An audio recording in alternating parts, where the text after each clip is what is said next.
All right, welcome to our workshop on accessible PowerPoints. I am so glad you're here, and I hope we're going to learn a lot today. My name is Allison, and I am an instructional designer and faculty coordinator with the Center for Teaching, Learning, and Development at Baker University. I am available if you have any questions about accessibility or if you need help to make your content accessible. But also, if you're just interested in redesigning your course or if you have any Moodle questions or really anything here as you're working or teaching with us at Baker, contact me or anyone on our team, and we will be more than happy to help and serve in any way that we can. All right, so we're going to be working from PowerPoint today. So I'm going to keep my presentation in this format and not in the typical presentation mode, just so you can see how we're going to kind of set things up.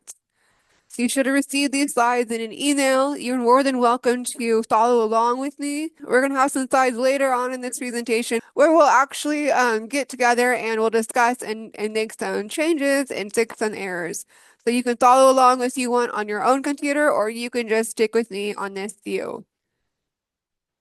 All right, so let's talk about first things first. Why are we even here in the first place? Well, this is due to a Section 504 mandate, which is requiring all things to be digitally accessible. You may have joined us at one of our mini tutorials from Microsoft Word. We've also had accessibility cafe gatherings, and so you might have come to those. You're probably maybe already familiar with this accessibility initiative, but if not, I'll just briefly cover it. We're going to talk about it many more times throughout the rest of this year, and you can also find all this information on our website. All right, so our agenda today is super packed. But I'm going to go through a couple of these things fairly quick, and then, like I said, we're going to have some slides that we're going to actually work on together and have some group discussion and see what we can apply what we have learned so far. So to jump right in, the first thing you want to do in PowerPoint and really in any document is you want to make sure that it has a name. We go into this in very big depth and detail in our Word Workshops Level 1. You can find again on our website. You can scan that QR code if you want. It goes into great detail about it and why it's necessary. So I'm just going to show you how to do it really quick. So you're going to come up here to the File menu, and you're going to click that, and then you're going to click Info. And so this will show you over here on the right is your property section. And if you find a title, you can click right next to it and you can type a title in. You want to make sure you have this here. Tags are also helpful too to have. So what this does is for anyone who downloads your document that say they use a screen reader, which is a device or an app that will literally read everything on your computer and on your screen to someone who can't visually see or navigate well, it will read it to them. And so for that to be able to find this document in your computer or in their computer, it will need a title. Otherwise, it will just be floating around in the middle of nowhere. So you want to make sure it has a title, add some tag because that's helpful, and then also just for intellectual property reasons, make sure your name is on it. Make sure that you're listed as the author. So if you have this set, then you're already good and you're on your way to becoming totally accessible. And so let's talk about design. So a lot of this is common sense, common knowledge. We know all this already, but it also makes our presentations accessible.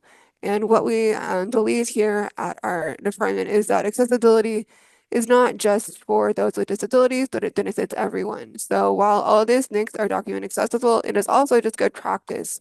So you probably already know this, so we're just gonna remind ourselves that when you're building a PowerPoint, you want to stick with about one idea per slide and stay with about 6 bullet points or 6 words per bullet.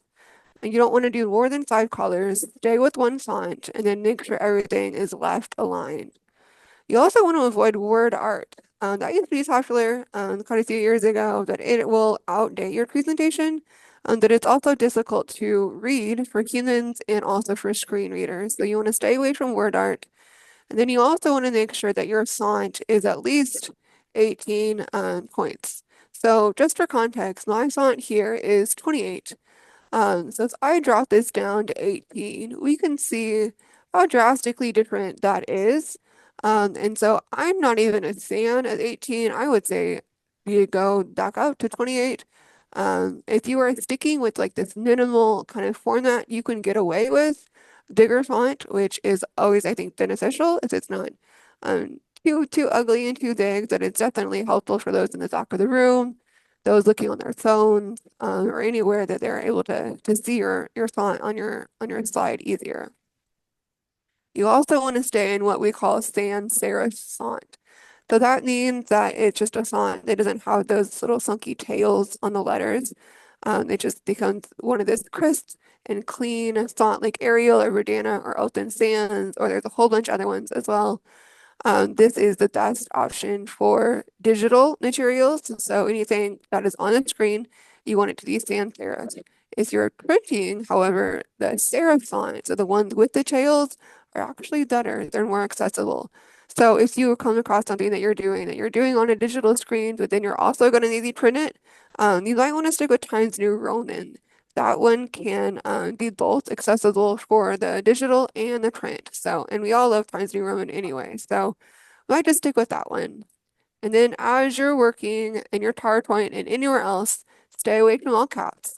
It not only signifies that we're yelling, which we don't want to do, but it makes it difficult for those with dyslexia to read your words because they actually follow along with the shapes of the letters. And so if it's all caps, then that takes away that tool for them to be able to use and read in an easier way. So stay away from all caps. All right. But now we're going to kind of get into a little bit more of the true, tried and true accessibility aspects of anything. And so sticking with PowerPoint, we're going to talk about alt text. So alt text stands for alternative text, and it is basically for the visually impaired who can't see any of the photos or the icons or images on your screen. So this text is read by a screen reader to explain what it is that everyone else is seeing that they can't. So it's important to use alt text to accurately describe the photo so that the person can understand what the photo is of, but then also have a little context of why it's even there in the first place, so that they don't miss out. You can use AI to generate some alt text. That can be helpful, but since it is technology and AI, it's not always going to be correct. So you want to make sure that you at least read through it and make sure that it's okay. And you may then, I would actually recommend that you would edit it a little bit just so that it matches your slide a little bit better, because that's the technology and we are the humans and you're the subject matter expert. So make sure that you definitely read through it and make it your own. If you decide just to write your own, or even as you're writing, you want to make sure that you don't start off with image of or photo of, because the screen reader will already be saying that to the person that's listening. So you don't want it to repeat itself. That just makes it just a little bit confusing. So stay away from those two words. Um, and then you also want to kind of stick around 150 characters. There is not an actual limit though, so you are not limited to 150.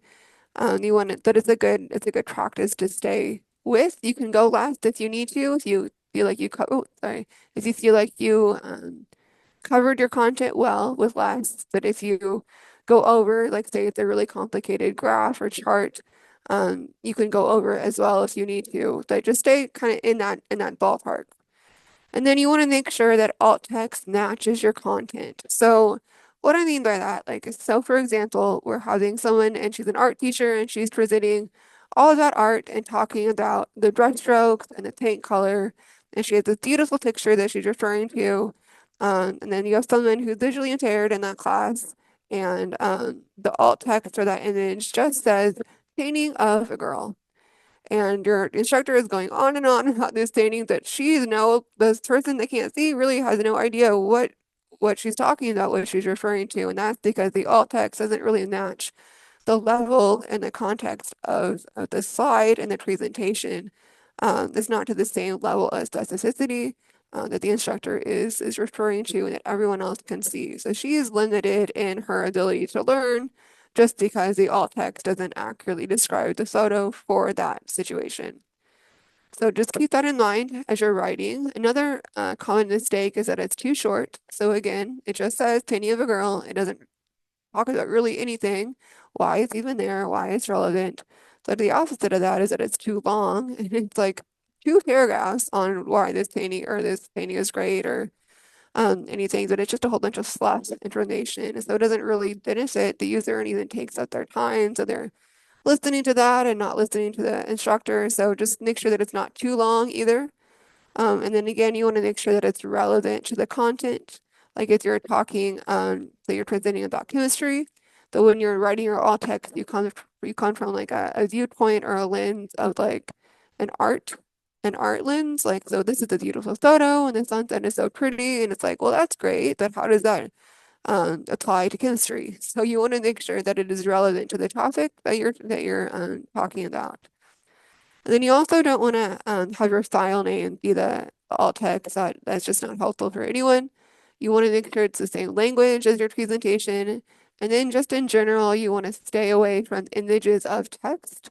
You would not only have to transcribe all of the text in the image to be that alt text, but it just tends to be blurry and just too much. So either take that image out and like replace it with just saying it in your presentation or put it somewhere else on the slide if they don't have any images of text. Okay, so now that we covered that basics of that alt text, let's kind of delve in a little bit and see how it actually works in PowerPoint. So we're going to kind of play around with PowerPoint here. So I grabbed this picture from a cool place and it's called our stock photos. And so to get those, I just went up here to insert and I went to photos, pictures, and then in stock images. And this will open up this library of images, and they are highly professional images. They're beautiful.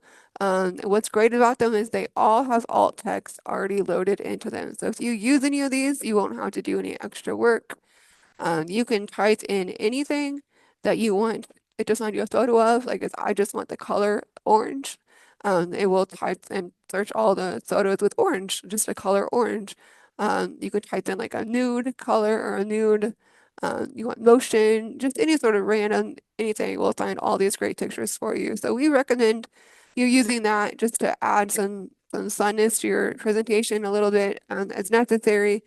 But of course, if you want to add your own, then it is, I don't know, that is totally fine. Then we'll need to know how to actually add alt text as well. So to get there, there is a few ways that we can get to find the alt text menu. So I'm going to click on the photo, and you can come here to where it says picture format in the top ribbon, and then it's just right there. You can click alt text. You can also find it on the review tab over here where it says check accessibility. And then here's all of your accessibility tools that we're going to use in PowerPoint, and there's alt text. You can also grab it down here under this accessibility investigate on the very bottom of your toolbar. And this is pulls up your accessibility checker. Or you can just right click your image and click view alt text. So that's what I'm going to do.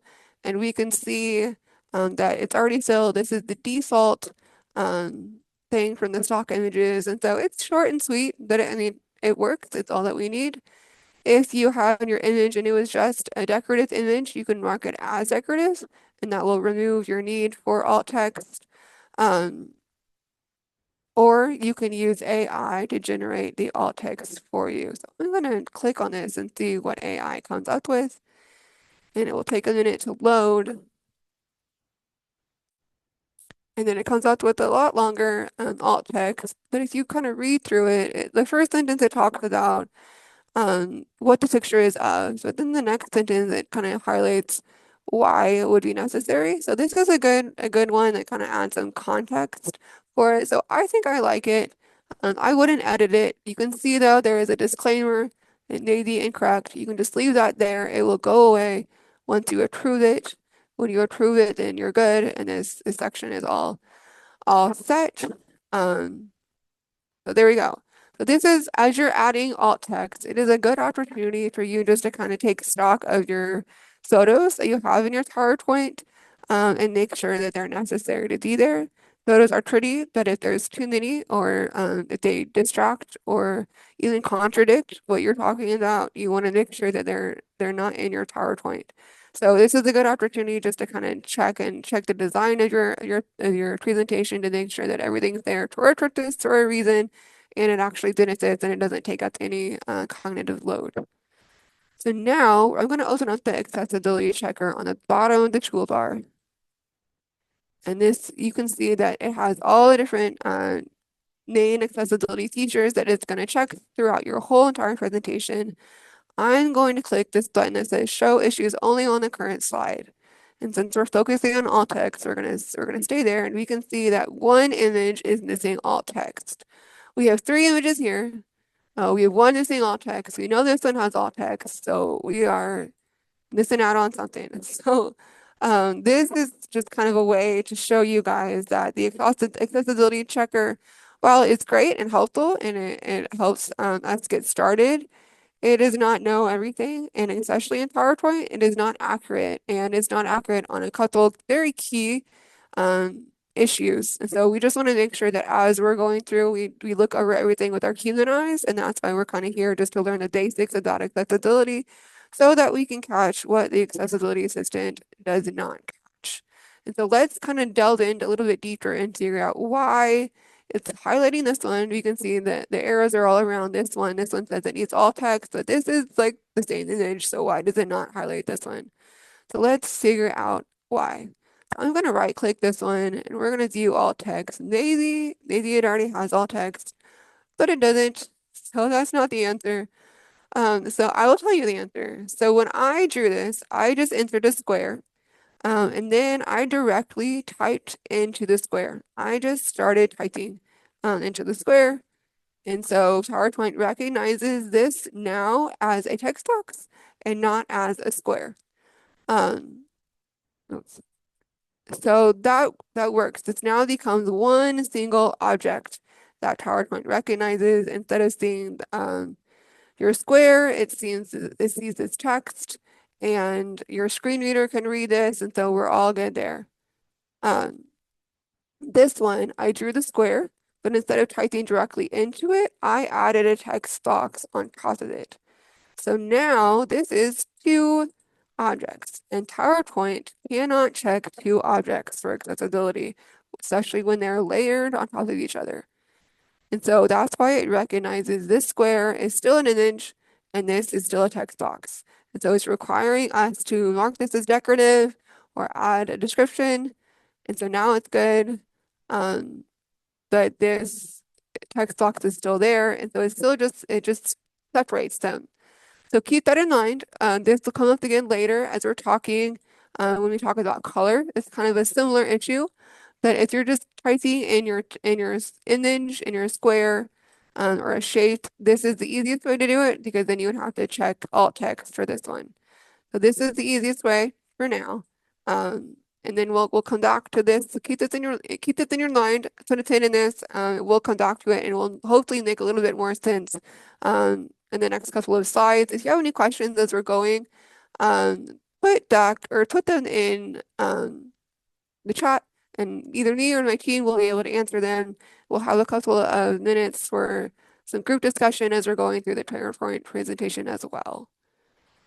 Okay, but really quick, before we jump into a group discussion, we're going to talk about reading order. So reading order just basically is telling our screen reader how to read. So as we're looking at the slide, we as humans, we know to start with the title, and then we go down to the content, right?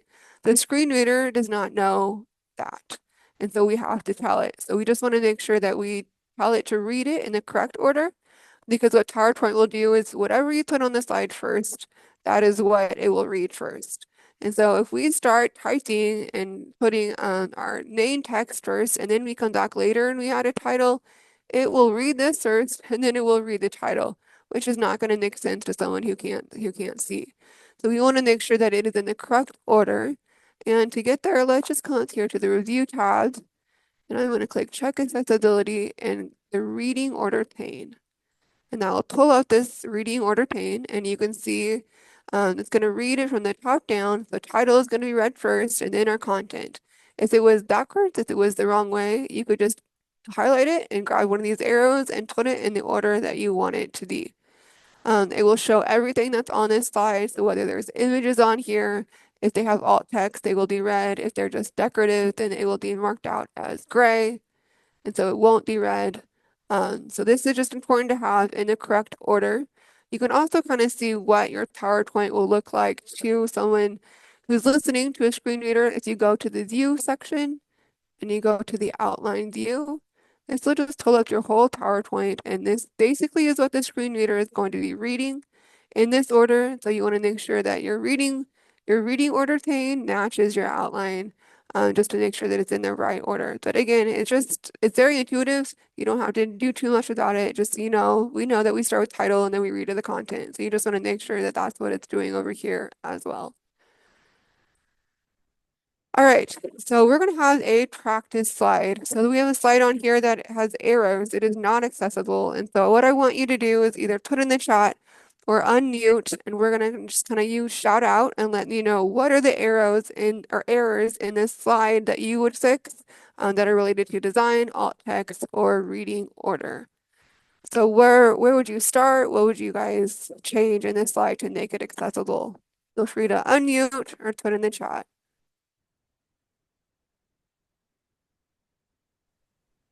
I would say the size of the text for starters.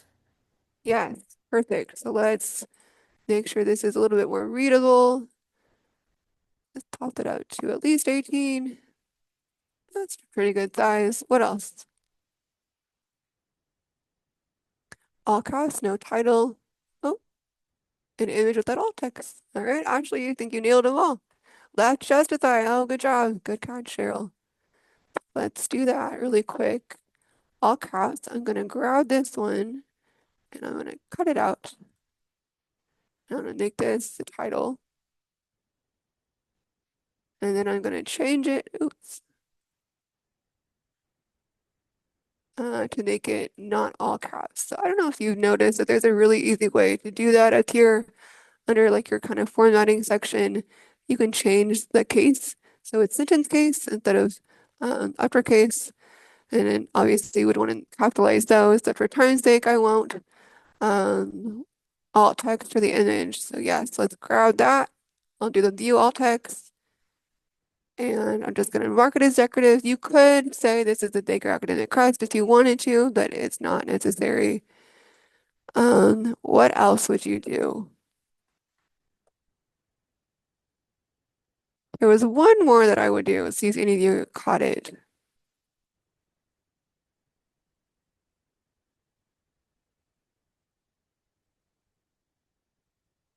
What's the font on this one? I can't tell.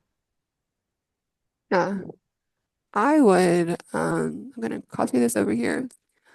Instead of having this paragraph of information that kind of is difficult for us to read, what I would do is I would make it bullet points. So I would just scratch out the main topics of that, and then I would turn it into bullet points. And then I think that looks a little bit more readable rather than just having like a wall of text. So that's just a little bit more design perspectives. That's what I would do. Oh, font, yes. Good catch. Let's change that. And we'll stick Verlag, in case you're wondering, is our Baker University official font.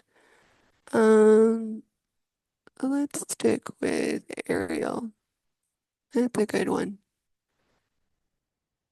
All right, so perfect. It is accessible now. I'll change this part a little bit, but otherwise it is accessible and we are good to go. So any other questions with what we've covered so far, or is this all making sense?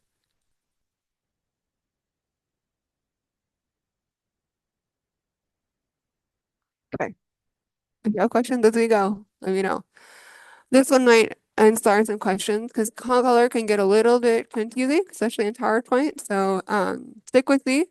We want to make sure that color is high contrast. So what I mean by that is the ultimate highest contrast you have is black font on a white background. But that is super boring. And so we also believe that accessibility doesn't have to be boring. So don't feel like you're constricted to just using that. Color can be very engaging if it is used correctly. To determine your contrast, what you want it to be is to make sure that it is the ratio of 4.5 to 1. And so what I mean by that is we have a website called WebAIM, and there's also other ones all throughout Google that you can find where you can check the color contrast, and it will compare two different colors, and then it will give you a ratio to see how well of a contrast they are. The higher the ratio, the higher the number. the higher the contrast. And so you want it at least the 4.5 to 1. And this is actually a legal mandate. And so you want to make sure you're above that or at that. The higher the better, but definitely for sure the at that ratio. So in many contrast color checkers, they want you to have the hex value. And what that is just a fancy way to say that this is the exact color. This is how we name it. So to sign that in PowerPoint, you can highlight your text and go to like the color wheel. And we're going to come down to more colors. And I'll give this swatch so that if you click custom, there is a hex number all the way down here. And this would be the one that you would enter into your contrast checker. This works for text. What's a little bit more difficult is our background. We're not really able to get that hex number easily. If you have like an image that you uploaded into the background, and there's another website that you can upload an image and we'll find the exact hex number for a certain color in that image.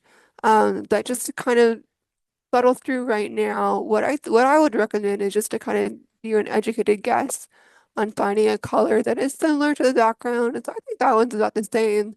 Again, it doesn't need perfect. We just kind of want to hit the ballpark. And so then I would just come back to custom and grab that number and put that in the background section. And then it would give me the ratio. And we would just want it to be sure that it passes 4.5 to 1. Okay, so hopefully that makes sense. Again, questions in the chat if you need anything. We do not want to use red or green, really in anything, not just in PowerPoint, but anywhere, because those who are colorblind can't really see those colors or differentiate between them. So stay away from red and green. You also want to stay away from bright red and bright blue, because especially that combination can cause seizures in those with epilepsy. It can cause migraines in those who are sensitive to photo and light. And it kind of just makes everyone else dizzy if you look at them for too long. So stay away from that. Stay away from yellow because yellow is not a good font color at all. Too difficult to read. And then, so basically you want to stay away from what's called the standard colors. So if you're looking in your color palette, there is this section called standard colors, and it is literally all the colors we just said to not use, except for this one. So this one is maybe the only one that you would use, but otherwise stay away from this whole section. It's not good. And so then you can just go through with your theme. You can edit your theme colors if you go, I think, to the design tab in PowerPoint. You can change your theme. So you want to make sure that it's high contrast and not low contrast. So high contrast is like dark on light or light on dark, and not light on light or dark on dark. So anyway, hope that helps. You also want to stay away from slashing colors and animation because that can also cause seizures. So make sure everything is pretty stable on your screen, including like animations, like where things can come in flying and all this stuff. You just want to kind of stay away from that. It can be fancy, it can definitely be distracting, and then it can even cause seizures. So just be aware of that. And then you don't want to use color as an only means of conveying information. So, for example, we can kind of connect red with something. We're like, well, you stay away from red. Like, stay away from this. It's red. It's canceled. Don't use. So, as I use all these colors, and the only way that I told you to not use these colors is by the color red. If I was colorblind, this is what I would see, and it would be nothing. And so that is not helpful because maybe I should be using these colors. But if we have another way to say that I should not be using these colors, like either through words or a big X or a strike through, then it's much more clear. And so you want to make sure that you use not just color to convey your information, but something else as well. Okay, so hopefully that makes sense.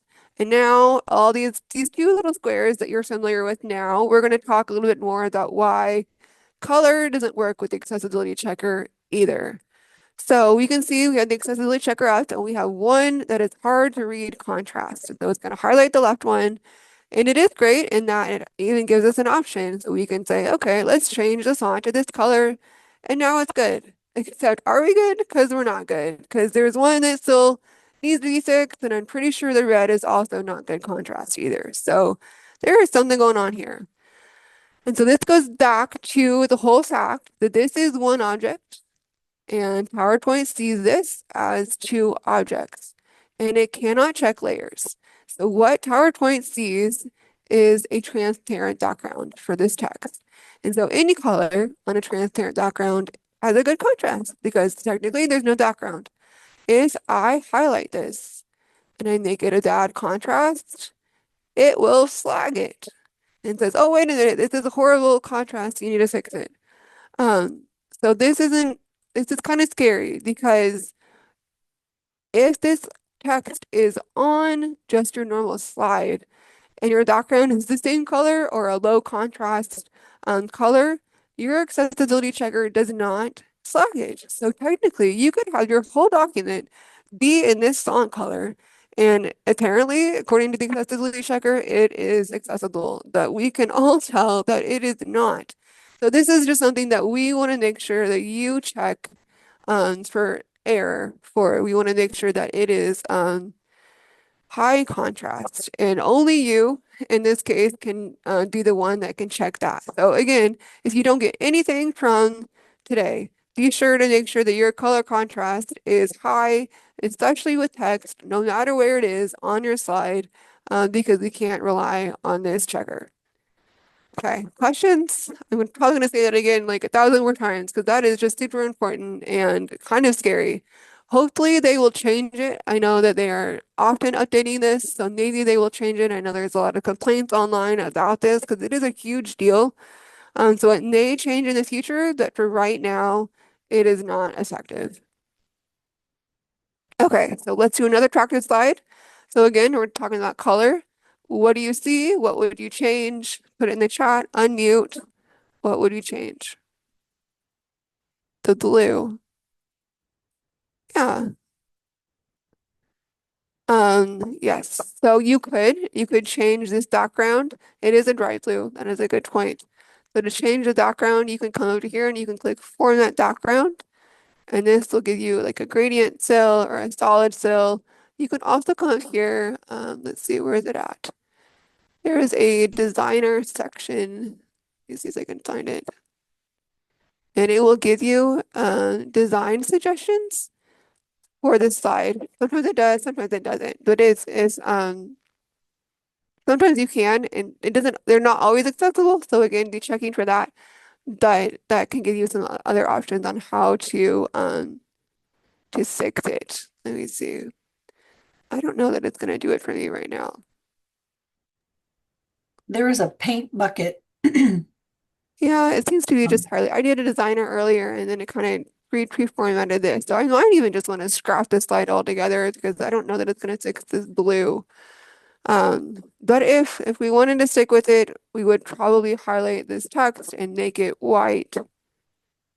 But it is that bright blue, but I would definitely stay away from the bright blue and the red. I think it is a combination that makes it have a little bit of the seizure effect. But you might just want to start over completely. So yes.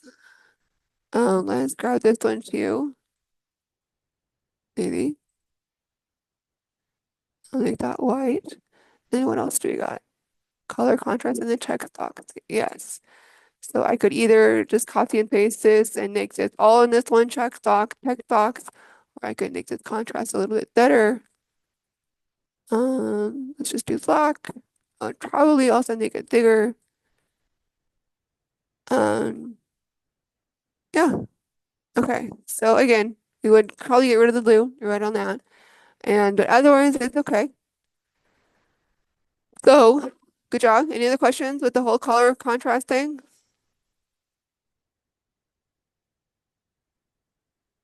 Okay. So tables, let's do this really quick. We have a whole tutorial on tables in the Word Workshop Level 3. So I'm not going to spend too much time here.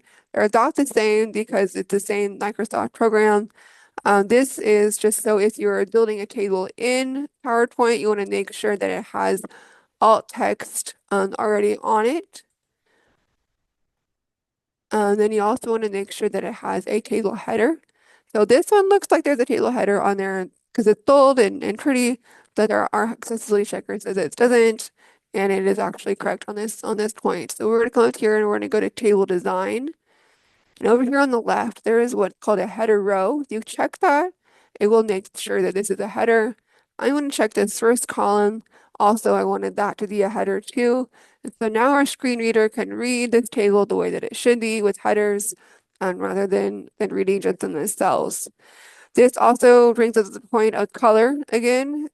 Just because a color format is in this whole beautiful section doesn't mean that it's accessible. So you just want to make sure that your shading is accessible.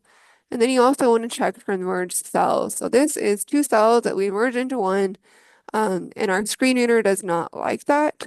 It only wants really simple tables. So we're going to split this. And so to do that, go into table layout, and then right here it says split cells.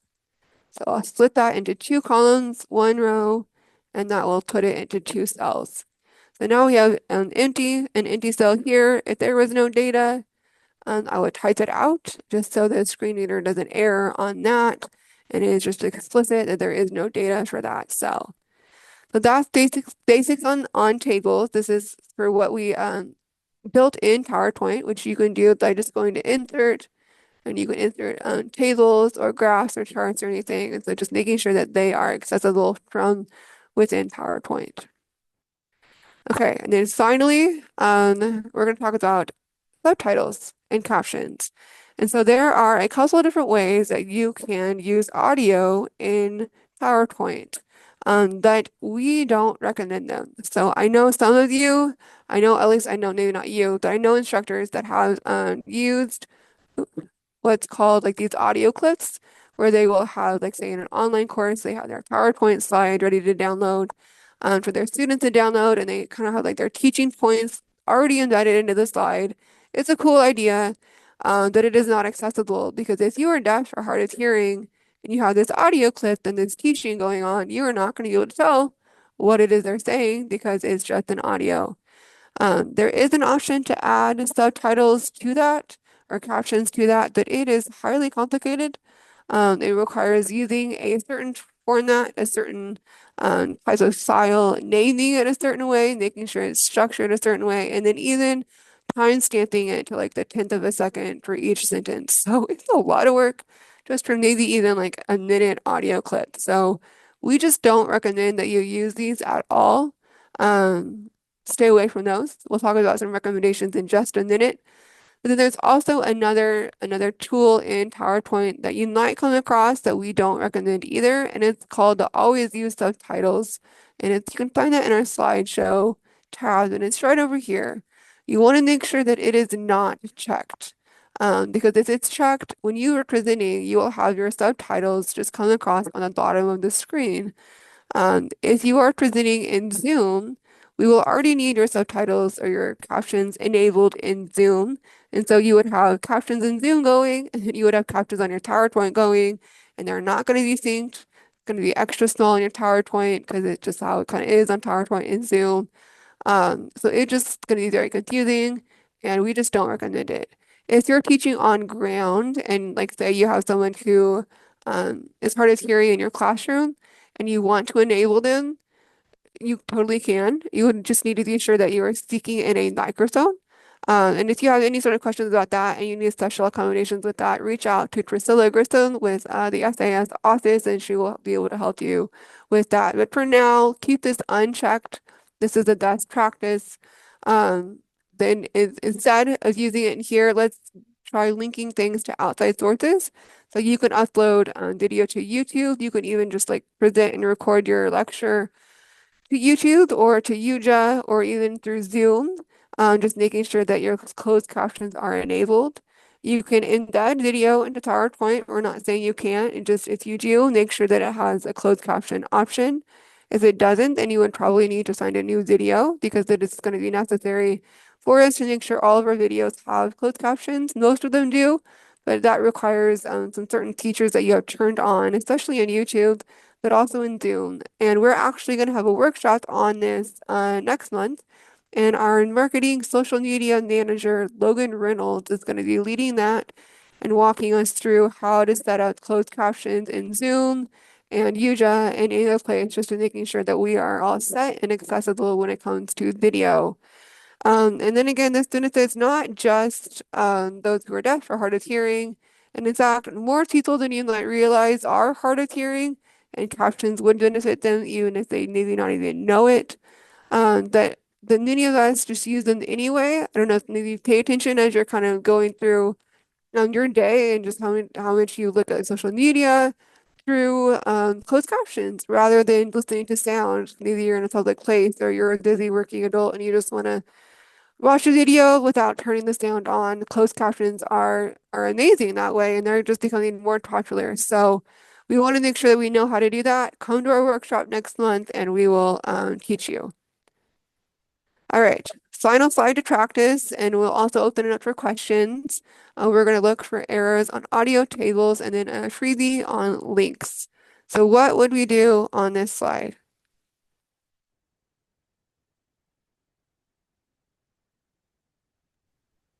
Any thoughts? Catherine, Larger font. Yeah, that's a yeah. good one. I would increase that font too.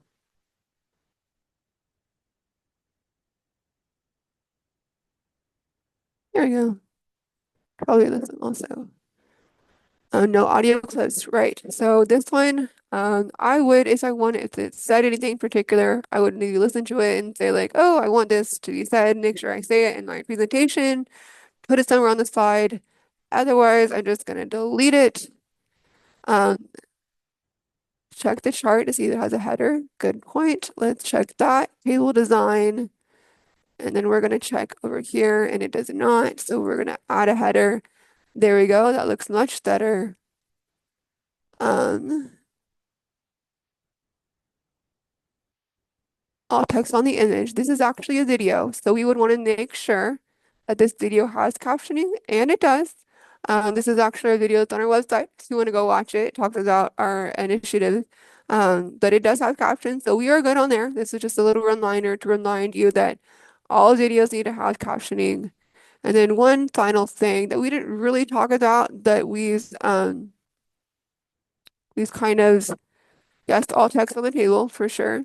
Um, And then another thing that we've kind of talked about in our other, um, let's see, our other, what's it called, workshops. Please, any of you catch that? Okay. So yeah, we're going to want to change this link. So we talked about this before. We didn't really talk about it today, but this is just something that you want to also continue to remember that anything that we link should be hyperlinked. You can right click and hyperlink, or you can do Control K. Now I'll pop up this window and make sure that the link is what we call hyperlinked. And that will give us this one. And then of course I would change the font color to make sure that that's a good font. And then make it a little bit bigger. We just want to make sure it is linked like that, because otherwise the screen reader will read all those little letters. But other than that, I think we're good. I think you guys got it all. Okay, so much information. Appreciate you all sticking with me. Do you have any questions? Awesome. Well, we appreciate you guys so much. Thank you so much for joining us, taking time out. We put a accessible PowerPoint checklist in the chat for you. Definitely download that. That will kind of give you just the basics of the things that you should be looking for. Instead of just relying on that accessibility checker, this will give you the ability to be able to make sure that your document is accessible. So we have that in our chat, but also on our website as well. And again, if you need anything, please reach out to us. We are more than here and happy to help. And I thank you all so much for coming. I hope you enjoy the rest of your day.